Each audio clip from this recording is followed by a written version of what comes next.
Hey, what's going on, everyone? And welcome back to yet another podcast, Broke Boy Gaming, podcast number 4. And today we're going to be talking about the pros and cons of exclusive games when it comes to consoles and PCs, just overall in general. And we're also going to be talking about the pros and cons of pre-order bonuses. Do they help the community? Do they hinder the community as a whole when it comes to gaming? So, today we have the normal quad core with us. We have Dev Dog. We got Mr. Jared Sabraka over here. Hey, keep the last name down on your shit, bro. Hey! Social security number next, bitch. Right. I mean, that could have just been a nickname, but it's cool. Yeah. You kind of sold yourself out there, sir. And then we got the one, the I only, know Mr. Timms, a.k.a. Seth. Facts. Hey. Yeah, so how's everyone's week been so far? Or prior week, since it's Sunday. Super Bowl Sunday. I had to side with Devin here. Average at best. Yep, average at best. Average at best, yeah. Unfortunately, that's the burden that we all carry.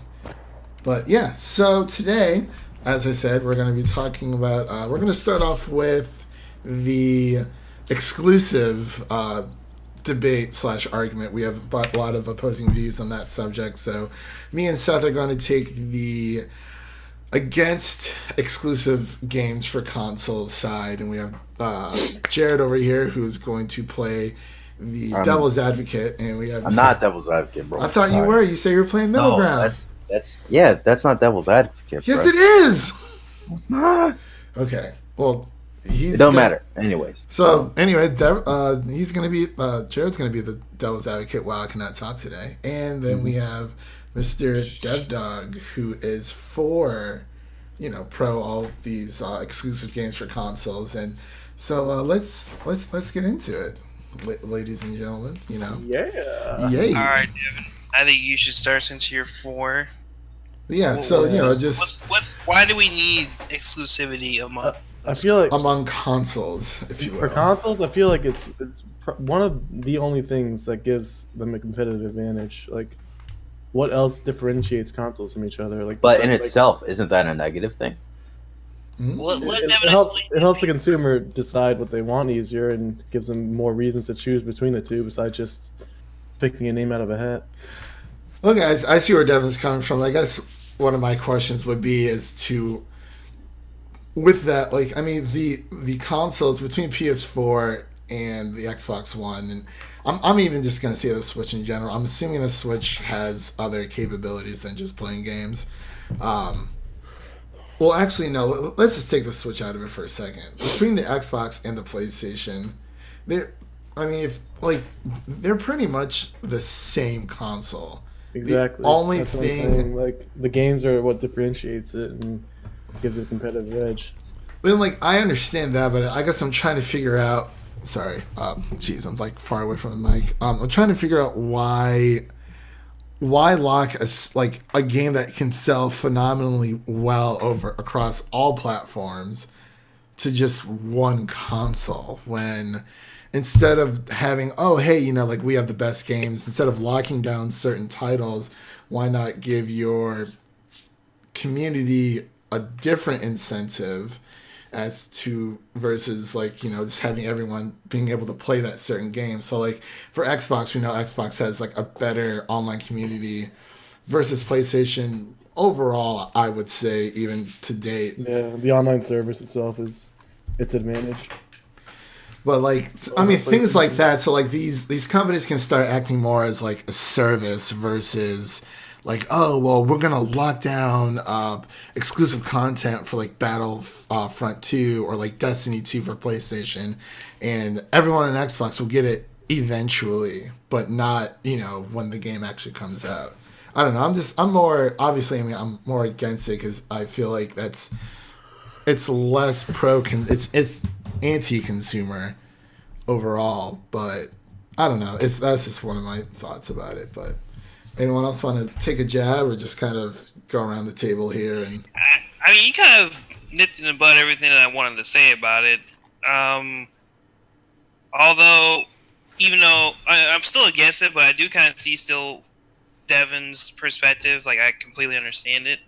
Like, the whole, like, between consoles, it nowadays it's like literally the same stuff. Like, I mean, you could probably argue, 360 PS3 days, exclusivity wasn't as bad, I guess, because those are kind of like PS3, even though it had like, I don't know if it had better hardware, but like I know Xbox 360 was the more favorable console because of the games more so than what you're able to do on it. Halo 3, Gears, etc. However, like Christian and I believe he was like kind of anti-consumer. Why limit certain games that can be put on all platforms? And it's not like, oh, Xbox, One X is rocking some really superior hardware than the PlayStation. Like, they're basically the same stuff. So why limit your consumers to, okay, should I buy this or that for a game that like doesn't really sell its own, console that well? At least like right now, I don't really see any exclusive stuff outside I of. would say if every console had the same games, what would the consoles do to improve? Like what would they do to compete and try to get better than the other one? Like I'm just feel like it was getting stale after a while. So now, I think if that. Wait, what's up? Go I ahead. think so. I think that if that were the case, if people weren't trying to compete, they'd probably try to improve the hardware in general. That's kind of another thing. that's The what I was gonna say. consoles are kind of, I mean, everything, is inferior to the PC. In terms of Objectively speaking, objectively PC, speaking, yeah. yes. But if like Xbox and PS4 weren't trying to one up each other on like stupid stuff like exclusivity deals or even like to the hardware, which they haven't really been doing until now, if they had just focused on like, okay, let's make this thing run like real well, we wouldn't be having like a master race type of deal for PC. It could have gone to consoles, but they just want to focus on like exclusivity stuff. At least in my opinion, that's what I think. Well, Kinda yeah, like yeah. ruin the focus of the console. Like, okay, the console runs well. Okay, now we gotta make games to the console's strength instead of being like, okay, let's all just have the same games. Now we can make the consoles actually competitive. Like, okay, what do I get from this instead of it all being the same shit? That's how I think about it. Now, Jerry, what were you about to say? I'm sorry Well, I cut you off. I was gonna say, we Yeah. at the same time that yeah, sure, each console has exclusive games. There are some games that you can only play on a PlayStation that you can't play anywhere else. That including a computer. So at that point, I understand why you would want to buy a like an exclusive console. Like I own a PlayStation 4 specifically for the exclusives. Now, do Is it I worth it, agree? though? Now, is it worth it? Like the For $400 that you certain- spent, is it for the worth certain exclusives? I mean, yes, because you can't really play them anywhere else. And I like a good story in a game, but like not everybody's the same way. But the thing is also is I understand that from a economic standpoint, from a business standpoint, it makes sense to have exclusives because that's one reason. That's like one selling point. You could say, oh well, Xbox blah blah blah can't play God of War or like stuff like that. But at the same time, it's both damaging companies or it could be enhancing companies because if a company stops doing exclusive consoles for certain games, like there are some companies that only make stuff for the PlayStation, even though they could make it for all the other consoles. But it just happens that PlayStation is probably paying them a hefty amount of money to make said game. Now, I think it both helps. It's both good and bad. In the long run, I think eventually they're gonna stop making exclusives. I understand each side, but it's really just like at this point, I don't really like care because I have both. But when you don't, that's when you start to care. So I have a theory. All right, Okay. go ahead, Yeah. Devin.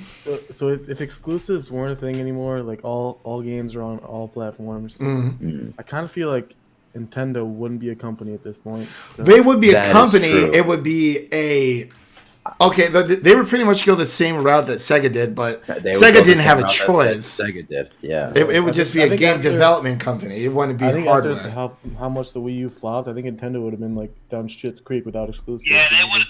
Yeah. What happened to Sega when the Dreamcast came out? What would have happened to Nintendo? Yeah. Because when the Dreamcast came out, I feel it was like it'd be okay, better.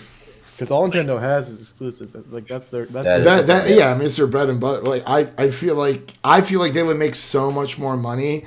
But then again, like it kind of sucks because like when you look at their market over in Japan, like I guarantee you walk into any one home, like you're gonna find some kind of handheld, like a 3DS or a PlayStation Vita. I'm I'd rather have a PSP. I'm sorry.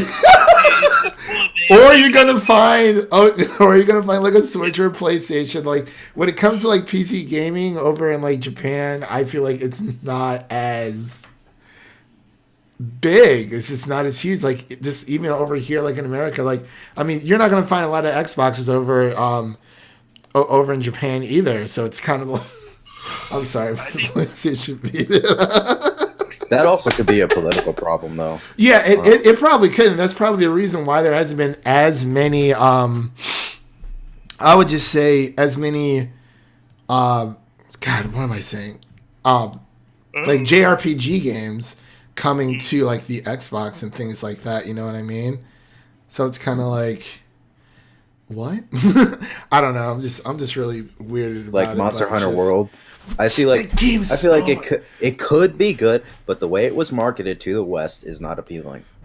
Or I don't know. Monster Well, Hunter you're- World has like well, some really good reviews right now, though. Like we can't deny that. Especially this is the I first mean- Monster Hunter World game that's coming to PC and it's already on consoles. It's been a 3DS or a DS title in general for like God knows how long, since pretty much since the series came out. I'm assuming from what I understand. I mean, correct me if I'm wrong, anyone, but it's just, I mean, I've always wanted to try it, but it was like I didn't have a 3DS. Like, why do I have to keep buying like a $400 to $500 console? The Xbox is a perfect example. Like, why you're paying what $500 when the original Xbox one came out because it came with the Kinect, and then let's say you upgraded to the Xbox One S, or you just waited for the X. You're paying like $800 to $1,000 to play the same few exclusives on.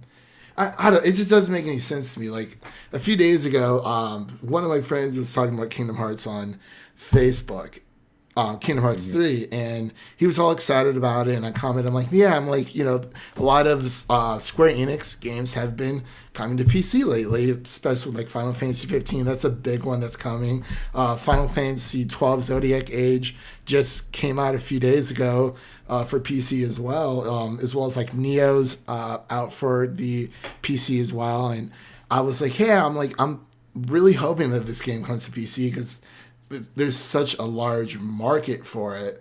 And I'm really glad that Kingdom Hearts 3 is coming to Xbox. So why not just make the full switch and have like the PC gamers like connect with it as well? Because like that's where the modding community is.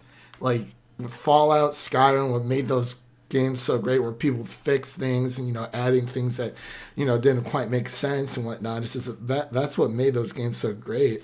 And it's like, why not just have that for like all these other games? Like, why not just have everyone enjoy that experience instead of saying, yeah, well, you know, I play on Xbox, like Xbox to the core, blah, blah, blah, blah. Yeah, like I have Halo, so like, you know, like fuck those Sony ponies over there, or screw them, whatever. I've never heard that And That's before. the first time I've heard that. You've never heard of Sony ponies? No, I've never heard It's a that. thing. It's like a joke for, you know, like PC Master Race, haha, whatever. But like it's like, oh, the Sony ponies, oh, they can't play the games I have because I'm a console warrior. Like, okay, well, why not just why would you not want your friends who don't have the system you have to play the same game? And we already know that cross-platform is a thing. Like, I mean, cross-play, excuse me. So it's like, it's possible. It's so possible. So why not just have it for like Halo or like any other game? Like, why just disregard an entire millions upon like millions of people who have like PlayStation? Like, oh well, we don't want them to play Halo. It's because it comes down to legal disputes and legality issues. Even if they wanted to, they probably would expend more resources trying to fix it than they would just leaving it. I know. I mean, I'm probably sounding like a crazy person right now. It's just, I just like the fact that if there's a game that I really enjoy, like, I would want like games. I mean, I know it's not a popular game on, like, for a lot of PC players, well, at least the ones that we know, like for like Heroes of the Storm or like Hearthstone, to come to consoles, because I want everyone else to enjoy those experiences that I have. I want to be able to play with everyone. It kind of sucks because it's like, okay, you and your buddies, like, I mean, I remember when me and Devin, like, growing up, like, him and our other friend Brian, they both had Xboxes, and I had an Xbox 360 for a little bit, but we didn't have wireless internet at the time, and I didn't really have a job then. I was like, I think like maybe 15, 16 years old. And I was like, well, I sold my Xbox 360 and I got a PlayStation 3. And then that's when my mom like kind of surprised us with wireless internet back in the day when you didn't have to pay for online. And I was like, I could just play with everyone else on here because it was, I mean, like, it just sucks because I couldn't play with my actual friends. Like, I mean, I understand that exclusives are like what drives a console, but it's like, I feel like that's the only reason what makes these console sales. Like, whatever company gets to steal $500 from you, I feel like that's the only reason why the console wars or whatever you want to call them exist today. Because it's like, what else is there? They're practically identical of what they can do. They can both run pretty much every single application. I know that Spotify was on PlayStation 4 for a while first, before it hit Xbox finally, but it's just I just don't get it. It's like, why not just have these games? Like, do you imagine how many more sales Nintendo would make if like Legend of Zelda and Pokemon and Mario or like Metroid or Kirby games or like just like Star Fox like was available to everyone? Like, I mean, yeah, it would suck because like they wouldn't have their own hardware anymore. It's just, but I just feel like they would make so much more money. It's just like, oh, the possibilities. All right, I'm sorry, rant over. It's just something I really feel strongly about. I mean, I get Devin's point of view where it's like, well, it's a huge selling point, but it's like, I feel like there's so many other aspects that they're not looking at. Like, even with Xbox Game Pass right now, they announced that every single like exclusive game for Xbox you can play day one if you have Xbox Game Pass. Like, it's huge, but like that's more of Xbox becoming more of a service. And even Phil Spencer said himself that he would love to see Game Pass come to the PC. So it's like, pay $120 per year to play as many games as you want. I mean, it sounds cool, but I mean, it would probably be more of like a Netflix-esque thing where, you would only have a certain amount of time to play X amount of games. But I feel like the exclusives are always going to be there no matter what. But, all right, I'm sorry. It's no problem. Yeah. But funny thing. What? I might have to go soon. Wow. But we're gonna keep this going.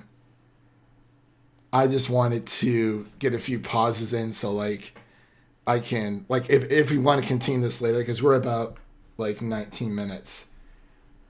And if we, because what I didn't realize my friends actually come to pick me up sooner than I thought, but that way I can edit out certain things and then we can record the rest and I can smash them all together type thing. Yeah. But Yeah. yeah. So what are your guys' thoughts about my huge rant?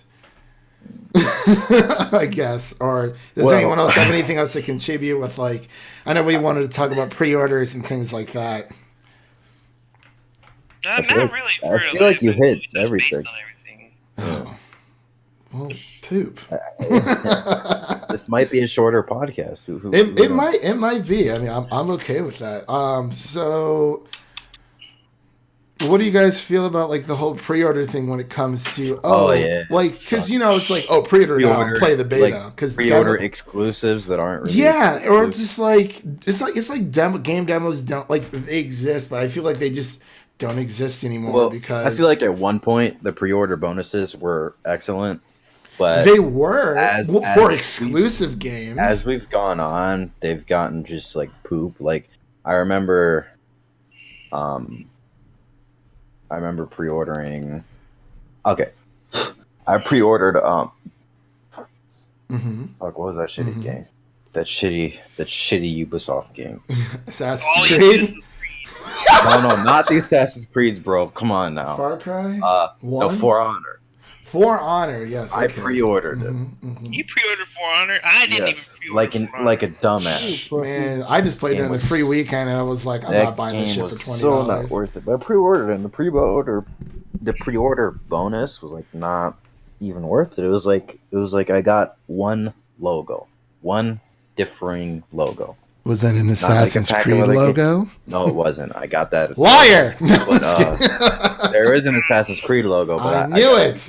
You get that from playing the Assassin's Creed games. So. Yeah, that's what I thought. So sorry, go ahead. For me, I think the last game I pre-ordered was Tekken 7. The pre-order bonus for that game was Eliza. It's like a character in the game, and she's, I don't know, in my opinion, she's like kind of broken. I don't know if you can acquire her by any other means, because I pre-ordered it, so. But I think pre-orders are fine in terms of not having things that affect gameplay or affect the way the game. Specifically for fighting games is what I hate. Like NetherRealm Studios, MKX, you had to, if you wanted Goro without having to pay $5 for him, you had to pre-order the game. And if you didn't pre-order the game, you had to pay that $5 for him. Now, Goro, in my opinion... Was he a good character, at least? In my opinion, I didn't think he was all that good, but he wasn't hard to use. Like, you could definitely pick up Goro, learn some stuff, and then you can, like, beat up some people online. But it's like, $5 for a character is... Especially, too, because Goro was on the disc. It wasn't like Goro was about to come out. It was like a Destiny thing that they pulled. Yeah. It was in the game, but they were like, you know what? No, it probably wasn't even NetherRealm. It was probably It was probably Warner Brothers, because Warner Brothers is a publisher for NetherRealm Studios games. The one Warner Brothers was probably like, hey, we need you to do something. And they also introduced like microtransactions for easy fatal, but that's another. Basically, what I'm saying is, like, if a pre-order bonus is like, hey, pre-order Gears of War 5 and you can get, like a, I don't know, like a Lancer that's made out of teeth or some shit.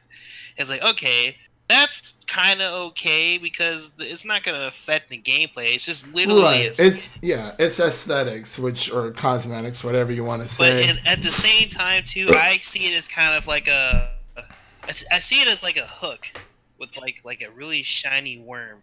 We're fish. And it's like, I can't tell the difference. And then, like, getting to the game is whether or not we're thrown back into the ocean or we're fucked and we're cooked. You know what I mean? Yeah, I totally agree with you, because it's just like with all of these games where it comes to, like, I don't know. Like, okay, you guys remember when Call of Duty, during the 360 and PS3 era, Call of Duty made a deal with Activision that all of the map packs would come out. I think it was like a month free, first, or before. Yeah, I think a month or two prior on Xbox, then PS3 3. Yeah, right? and it was like that for a few of the Call of Duty games. I think once they just switched over to like Black Ops or like Ghost or something like that is when Activision made a deal with Sony. And I was like, okay, like something like that makes sense. Or like it's not too far off. Or it's like, okay, like you just have to wait a month because, they made a deal with, with Xbox or PlayStation, whatever. But like even like the timed console exclusives like Rise of the Tomb Raider, like it eventually came to PlayStation 4. That was weird. I noticed that But like there are them other putting games that are it for kind of like Xbox, that. But like in that specific instance, that's Tomb Raider. That's a flagship IP for PlayStation in general. And then when they released it for Xbox first, I was like, what? I mean, like that's cool that like it's going to Xbox, but like. And everyone's like, "Oh, like it's an Xbox exclusive." I'm like, "Well, Right, it's like that a was timed late. exclusive. It's limited. Like it was only good for like a year, and then it came out. But I know like with like BioShock and like Oblivion, those were technically time exclusives on the 360 as well. But I feel like it's just I don't know. Those type of things don't really work out. But like I just don't like the whole pre-order. And it's like, oh, like pre-order now and get access to the beta. Well, why can't everyone just have the same access to the beta without pre-ordering it so that they can find out whether they want to pre-order it or not? Yeah. Pre-orders are sales before. Yeah, exactly. It's So it's like any way that they can get to make people spend their money is what so they're they gonna can do. make the money back before the game essentially comes out. Like even with EA, just go off a little bit of a topic here. They blame the players for not reaching their sales goal for Star Wars Battlefront 2. So they're blaming the microtransaction debacle or whatever you want to call it, which kind of sucks. And I was like, you're like you've already probably made the amount of money that you spent on the game and then some like 5 times over. And you're like, oh, we didn't hit our marketing our goal for sales when it comes to microtransactions. We blame that whole entire thing. It's like Disney literally came to you and said, what is going on? Yet so many people cancel their pre-orders. And I think that hits home more for the developers and the publishers where it's like people are interested and then they're literally putting like all their hopes and dreams as if this game's going to be as well as like everyone keeps talking about it and things like that, and it's just like it just doesn't happen. Like No Man's Sky is like a perfect example. So many people are hyped up for that game. They hyped it up so much. So many people pre-ordered it, and then it just fell. It just failed. And Failed because the dude lied. oh yeah, I mean Bungie too with Destiny too, because it's just.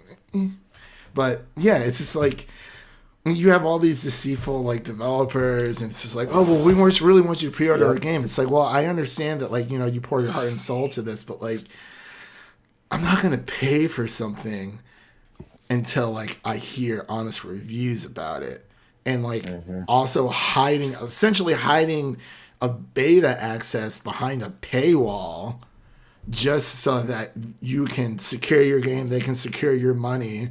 Like, okay, well, he's going to get it when the game comes out, whatever, and, everything will be fine. But like Devin said, like people can pre-order their games, but it's just like, then you don't get the beta access. And I think that really sucks. I miss like demos like so much. Like it was just an easy, nice thing to do. Like, hey, I remember when Kingdoms of Amalur Reckoning came out for the 360 and the PS3. I was so hooked on that game because they gave you like an entire hour to just play the game and like tell us what you think, whatever. The game comes out on X amount of day at $59.99. And like I played like an entire hour of that game. I was so hooked. I'm like, this is a game that I would love to play. This is a game I would gladly spend $60 on because I got a chance to play it before I even spent my money to try it out. And I know some developers do that, but it's so rare nowadays. But yeah, I'm really sorry.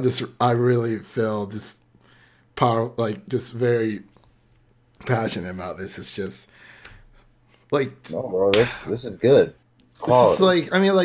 this is my hard-earned money that I'm spending on this. Like, I understand you guys, you do your thing with publishers and getting all the sounds right and like what direction you want the game to go, the story driven, like all the sound effects. But it's like I know $60 isn't technically a lot, especially like in today's world, but like that's still me giving up like $60 to someone to say, hey, like I'm gonna give you these $60.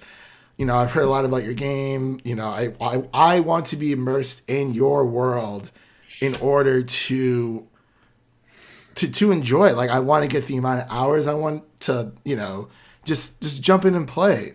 Like, I mean, I bought Knights of the Old Republic, great game, by the way. Sunk like 30 hours into it until the game kind of just crashed on me a little bit. But, like, it was just like, even though it was only $10 at the time when I bought it on my PC, like, I just got so much enjoyment out of that game because I just felt like there was so much to do, so much lore to explore, and just so much just immerse myself in the game and kind of just be lost for a few hours. But yeah, does anyone else have to comment on it? No, I mean, you basically said it like it would just be redundant if I were to add anything. Oh, I'm sorry if I'm taking up all this. It's just, I don't know, man. I wish that, like, I remember when Andrew House had said, what was it? I think it was like last E3 or two years ago at E3. He said that he didn't want PlayStation gamers switching over to PC.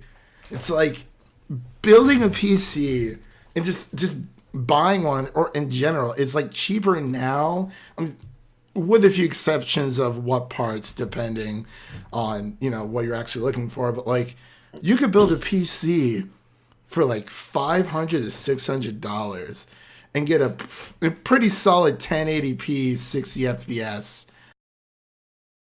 gaming experience out of it. Like, even if you just want to play Overwatch with your friends, or like, I don't know, like Destiny 2, or just any game in general, like, especially if like if it's an older title, it's gonna run like really well. I mean, I know it's a lot of games today are like a little bit more demanding, but you just save so much more money in the long run. Like, obviously pro PC, but I mean, there are things that with a console, it's kind of like, it's more simple.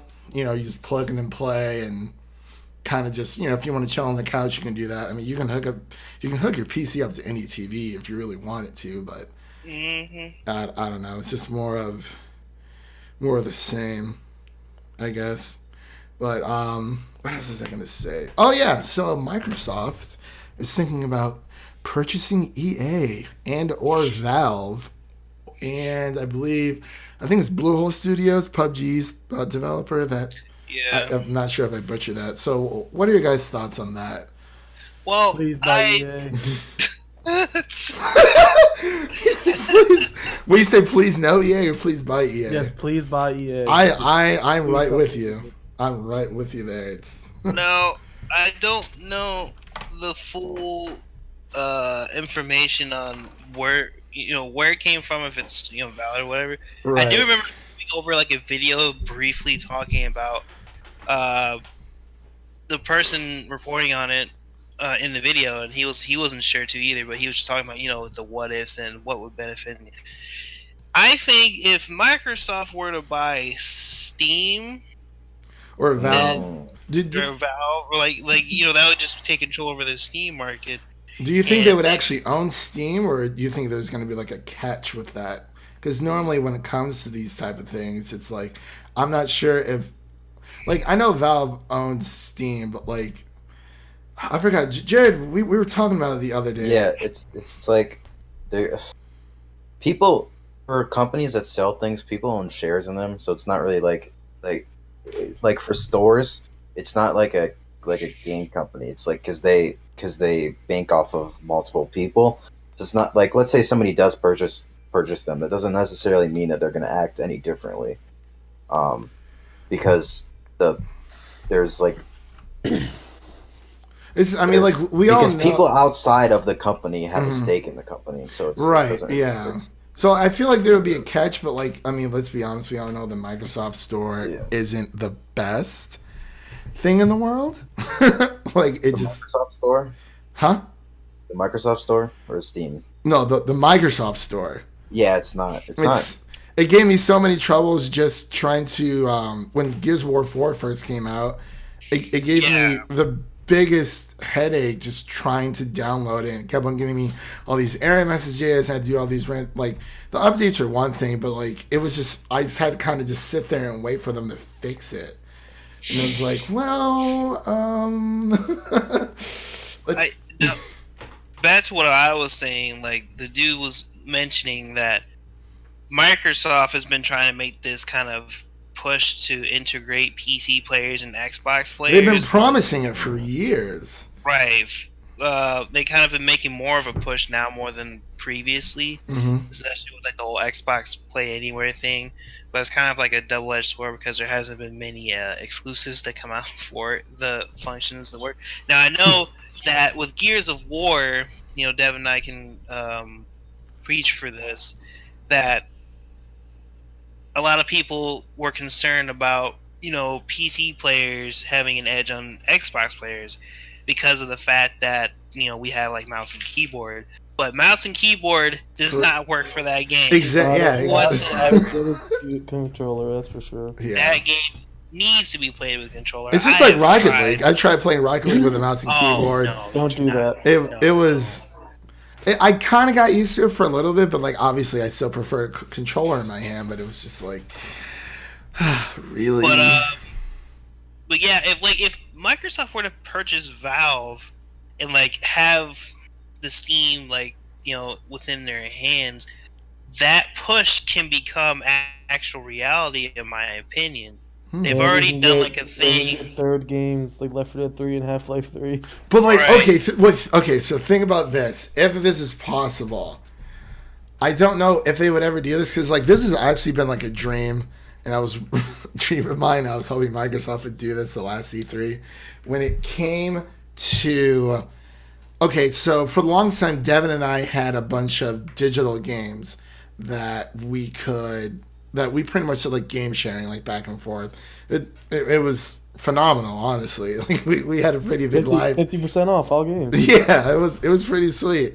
But like I was like waiting for Microsoft to be like, hey, you know, like all those digital, like if essentially like a play anywhere type of situation for all the digital games and your Microsoft account that you can play on your PC.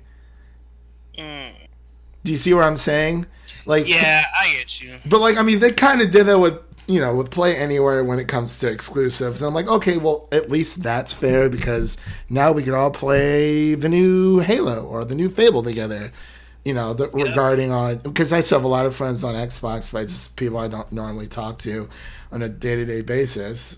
But it's just, that was like one of my dreams. But I think that if they bought EA, that would solve a lot of their exclusive gaming problems. Since, I mean, I don't necessarily think anything's wrong. Like, I think there's something wrong with, I think Microsoft needs to pump out more exclusive games when it comes to, I mean, obviously we can play it on PC, but like, I don't know. I mean, like, I'm against the exclusive thing, but like at the same time, I agree that they need to make a stand when it comes to that. But like, I mean, like acquiring like they could make like a new Mass Effects and have it for PC and Xbox.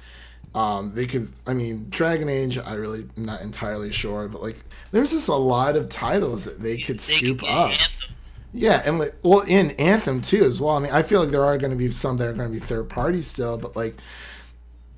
I feel like I just think it would be a really good move for them on their part. I mean, they're hurting with exclusives. I mean, I don't want to say, oh, that's a bad thing or a good thing because it's like, hey, you know, we're just not pumping out as many games, but we're gonna quit it right there because.